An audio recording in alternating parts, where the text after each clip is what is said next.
Well, the list of great names as far as being legends in harness racing from the other side of the Tasman include the Purdon family, and of course my next guest, his particular family, the Butcher family, have been synonymous with harness racing at the highest level for many, many years. It was a pleasure to catch up with Zac Butcher. Well, Zac, great to catch up with you. As I mentioned, some great names from New Zealand over many, many decades. In particular, the Purdon family, harness racing royalty, and the Butcher family as well. And it all started with your grandfather, well, late John Butcher. Yeah, Pop, he was great. We miss him very dearly. He was a huge influence on my career and probably got us all in the game. You know, we're lucky to be where we are because he, put the stepping stones in early and the hard groundwork. So huge thanks to Pop. He'll be looking down tonight. Hopefully I'll have a bit of luck. The lessons learned from your late grandfather, because he, as you mentioned, laid the foundations. Yeah, there was a lot of lessons. I think probably the one that sticks to mind was head down, bum up, and young fellas should be seen and not heard. So sort of try to stick to that because it's a game, it can be quite brutal on you. And if you're respectful to everyone, they seem to give you a little bit more of a crack. Early in your days, as a teenager probably, your Uncle Phil gave you probably the best advice you've received. Yeah, I was getting into a little bit of trouble at school. And Phil said, look, you're being bloody useless there, so you've got to make a decision, get out there in the real world and grow up a little bit and, make better decisions. So sort of thought probably, he was right. We left school a little bit early, as much as I would love to have stayed and mucked around with my mates and keep playing footy. We made the right call and got into racing a little bit earlier than what probably a few others did. And while you were going to school, going to a track work early in the morning, driving those horses, getting the thrill of driving some fast horses, that just spurns your interest. Yeah, 100%. That first trial drive, I remember one sort of whipped off the gate pretty quick and I let up, and there's a bit of a bug in it once we all get out and we start driving those fast ones. You sort of don't tire of it and you want to find more of that buzz, and I've been lucky over my career where I've had plenty of fast ones to keep me very interested. Where do we start as far as your dad's career, Dave? It's just been a stellar career from the word go. Yeah, Dad, he started off obviously young with Pop, and Pop was a great support for him. He drove a lot of good horses, and but later on, Jeff Small, he was a huge part of Dad's career with some, real superstars like El Sue and Changeover, and that's sort of when I got into the game and started watching it. And again, that was a big thrill seeing, what Dad achieved out there and the hype in the stands. It's something that you thrive for, so that's what got me stuck in. Yeah, the shadow that Jeff Small has cast over the Butcher family is certainly a huge one. Yeah, Jeff was huge to me when I started off too. Obviously, he's taken a different path and he's out of the game now, but horses like Tintin in America running second in Auckland Cup, as a young junior, not many guys get that opportunity, and Jeff was great to even give me the chance to be in that position. It was a big moment and it all worked out well, and sort of stepping stones from there onwards in my career. Zach, what was it like working and getting lessons from your dad? No doubt he had plenty of advice. Yeah, Dad was great. He's a very good teacher, Dad. Everyone he's sort of helped out along the way has gone on to do a nice enough job, and for me, he was a huge part of my career. Probably the finer points in driving, little things a lot of other drivers may not pick up on, that he taught me, and he said it, it's taken him all these years to learn that, so I got it earlier than what he did, which I'll always be grateful for. You managed to have a very successful start to your junior driving career. Yeah, it was good. Peter Scaife started off with him.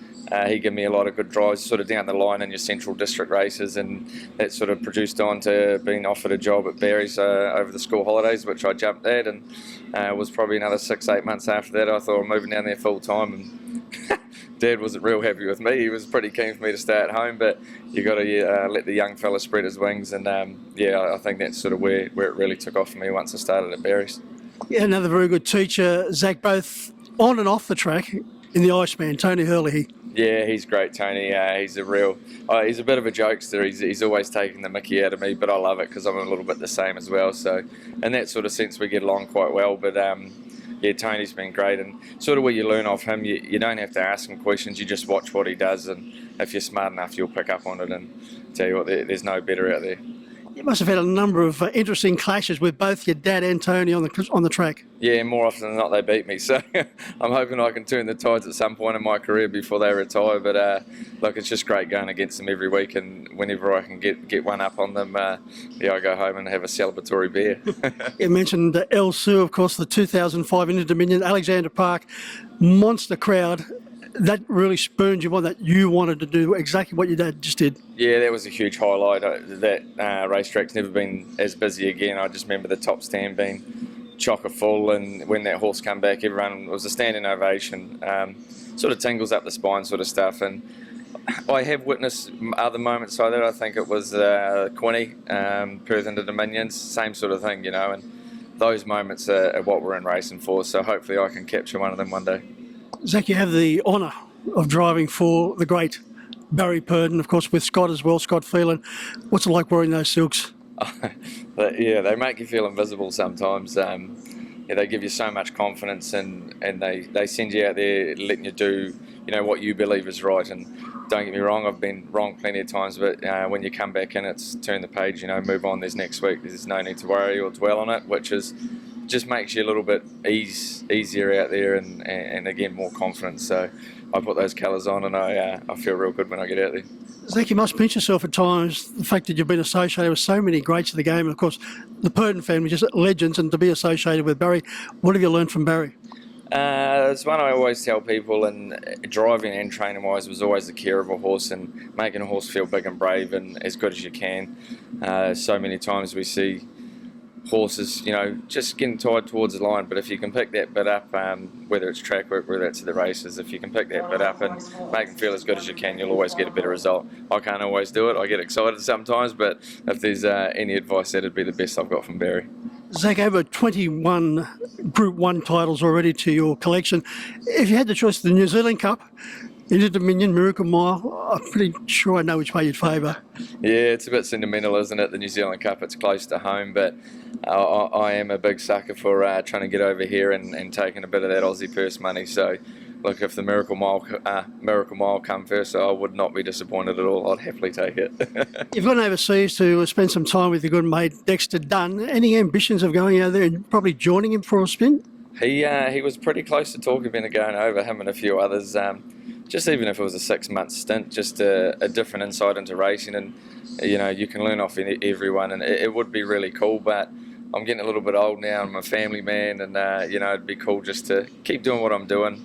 I'm happy doing what I'm doing, so while we're enjoying it, we'll keep chipping that way.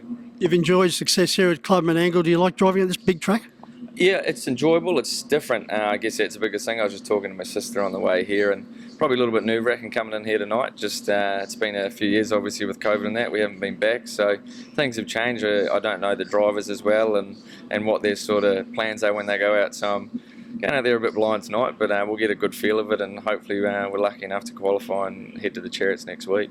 And Zac, you're forming a very strong association now with Lincoln Farms. Yeah, they've been great to me. I started with them about 5 years ago, and Mr. Street, John Street, he's looked after me fantastically. He'll do anything for you, John. He wants to, help you get your training career going and just offer as much support as he can. So we'll continue to stay there, and they have sold the trotting club there. So where we are in the future, we're not quite sure. But while it's all ticking along, I'm really enjoying being there.